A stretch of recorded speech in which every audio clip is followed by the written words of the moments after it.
Bismillahirrahmanirrahim. Bismillahirrahmanirrahim. Assalamualaikum warahmatullahi wabarakatuh. Syukur alhamdulillah kita masih dipertemukan kembali di channel ini. Salawat dan salam selalu dan tetap tercurahkan kepada junjungan kita Nabi besar Muhammad sallallahu alaihi wasallam. Allahumma sholli ala sayyidina Muhammad wa ala ali sayyidina Muhammad. Harapan dan doa saya semoga sahabatku semuanya selalu diberikan kesehatan, dilapangkan rezekinya, diampuni dosa-dosanya, dan selalu dipanjangkan umurnya. Dan sempatkanlah menuliskan sholawat di kolom komentar. Insya Allah akan menjadi bukti cinta kita kepada Rasulullah Muhammad sallallahu alaihi wasallam. Semoga kita semua mendapatkan syafaat beliau di akhirat kelak. Amin ya rabbal alamin.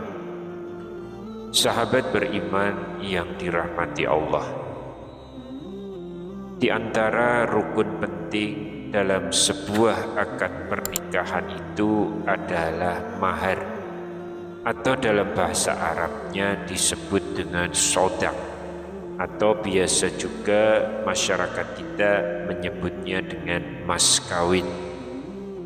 Mahar sebetulnya bukan hanya sekedar pemberian simbolis, karena mahar sejatinya adalah sebuah bentuk penghormatan, tanda cinta, ataupun sebuah bukti seriusnya seorang laki-laki terhadap wanita yang ingin ia nikahi.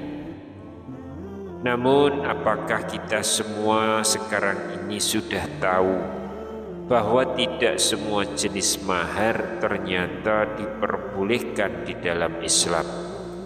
Ternyata memang ada beberapa bentuk mahar yang ternyata dilarang secara syar'i karena mengandung unsur haram, tidak sah, atau bahkan mencederai esensi pernikahan itu sendiri. Allah subhanahu wa ta'ala telah berfirman dalam Quran surah An-Nisa ayat yang keempat. Bismillahirrahmanirrahim. Fa'in tibna lakum an syai'im minhu nafsan fakuluhu hani'am maria, yang artinya berikanlah mahar kepada wanita yang kamu nikahi sebagai pemberian yang penuh kerelaan. Kemudian jika mereka menyerahkan kepada kamu sebagian dari mahar itu dengan senang hati, terimalah dan nikmatilah pemberian itu dengan senang hati. Dari ayat ini menunjukkan bahwa mahar harus diberikan dengan ikhlas, tanpa paksaan, dan sepenuhnya menjadi hak milik istri. Namun ternyata tidak semua jenis mahar diperkenankan dalam syariat. Lantas apa sajakah mahar yang tidak diperbolehkan dalam Islam? Yang pertama, mahar tentu saja dari benda yang haram. Imam Malik dalam kitab Bidayatul Mujtahid menjelaskan bahwa jika seseorang memberikan mahar berupa sesuatu yang haram seperti khamar atau minuman keras, bangkai, atau bahkan daging babi, maka mahar tersebut tidak sah. Karena Rasulullah pernah bersabda, Inna Allaha iza harama syai'an harama samanah, yang artinya sesungguhnya Allah apabila mengharamkan sesuatu, maka dia juga mengharamkan hasil jual belinya. Ini hadis riwayat Abu Dawud dan Ahmad. Jadi tentu saja dalam hal ini sesuatu yang haram tidak bisa menjadi dasar dalam akad suci sebuah pernikahan. Kemudian mahar yang kedua adalah mahar yang cacat atau rusak.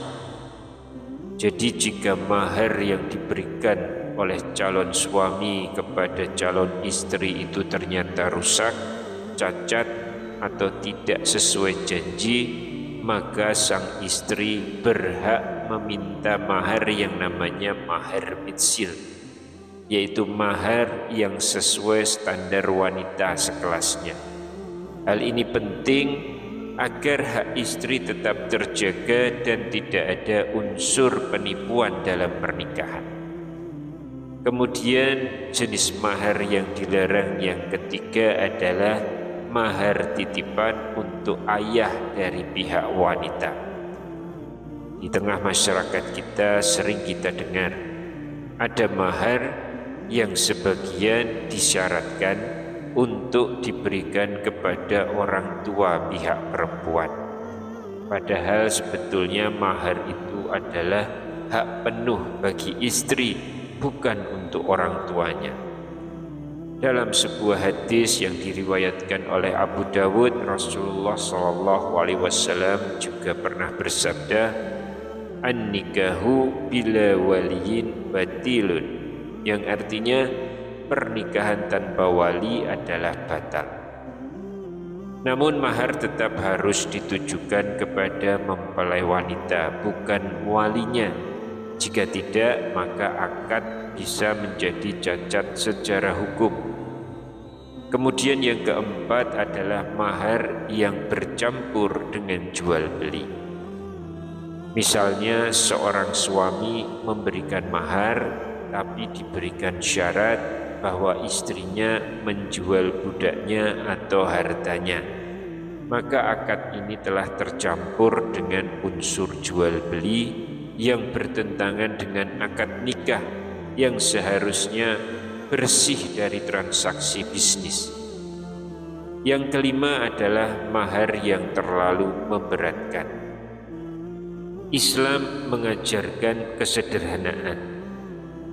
Dari hadis riwayat Ahmad dan Al-Hakim, Rasulullah pernah bersabda, "A'zamu an-nisa'i barokatan, aisaruhuna sodaqan," yang artinya wanita yang paling besar keberkahannya adalah yang paling ringan maharnya. Jadi mahar bukan ajang untuk pamer harta. Jika terlalu mahal, bisa menjadi beban bagi calon suami dan malah akan menyulitkan pernikahannya. Yang keenam, mahar yang tidak bernilai atau tidak jelas.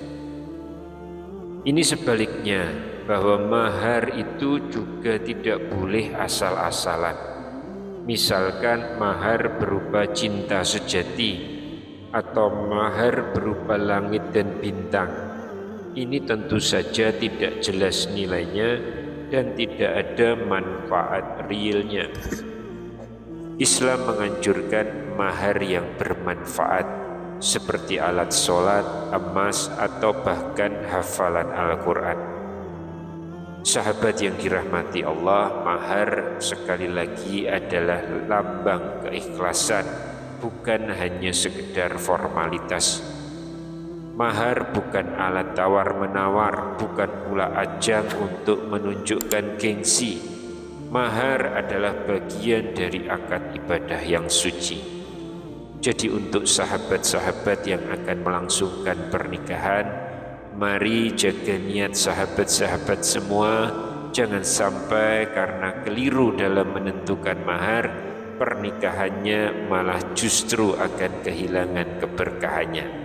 Dan yang lebih penting, jangan lupa bahwa pernikahan itu bukan hanya hubungan antara dua insan, melainkan sebuah ikatan yang menghadirkan tanggung jawab di hadapan Allah Subhanahu wa Ta'ala. Semoga setiap pernikahan kita diberkahi oleh Allah. Semoga setiap mahar yang kita niatkan menjadi pahala, dan semoga rumah tangga kita menjadi sakinah mawaddah warahmah. Wallahu a'lam bishawab.